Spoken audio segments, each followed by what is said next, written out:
ഏടനെതിരെ ഒരു ബലാത്സംഗ കേസാണ് വന്നിരിക്കുന്നത്. വിവാഹ വാഗ്ദാനം നൽകി യുവ ഡോക്ടറെ പീഡിപ്പിച്ചു എന്നാണ് പരാതി. ഈ പരാതിയിൽ ഇപ്പോൾ കേസെടുത്തു എന്നാണ് വിവരം. കൊച്ചിയിൽ നിന്ന് വിഷ്ണു സുരേഷ് തത്സമയം ചേരുന്നു. Vishnu, good morning. വിഷ്ണു, വേടനെതിരെ എങ്ങനെയാണ് ഈ പരാതിയിൽ എഫ്ഐആർ ഇട്ട് കഴിഞ്ഞോ? പോലീസിന്റെ വാക്കുകൾ എങ്ങനെയാണ്?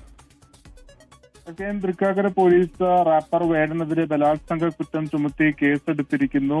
യുവ ഡോക്ടറായ യുവതി നൽകിയ പരാതിയിലാണ് കേസ്. 2023 തന്നെ വിവാഹ വാഗ്ദാനം നൽകി കൊച്ചിയിലും കോഴിക്കോടും എത്തിച്ച് പീഡിപ്പിച്ചു എന്നാണ് അവരുടെ പരാതി. പിന്നീട് വിവാഹം കഴിക്കണമെന്നാവശ്യപ്പെട്ടപ്പോൾ ഒഴിവാക്കിയെന്ന പരാതിയിൽ വളരെ വ്യക്തമായി പറയുന്നുണ്ട്.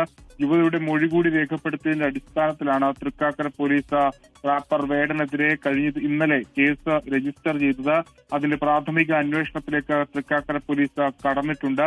ഈ മൊഴിയുടെ ഒപ്പം തന്നെ, അതായത് പോലീസ് സ്റ്റേഷനിൽ എത്തിച്ച് മൊഴിയെടുത്തതിനൊപ്പം തന്നെ 164 അടക്കം രേഖപ്പെടുത്താനുള്ള ഒരു തീരുമാനത്തിലേക്ക് പോലീസ് എത്തിയിട്ടുണ്ട്.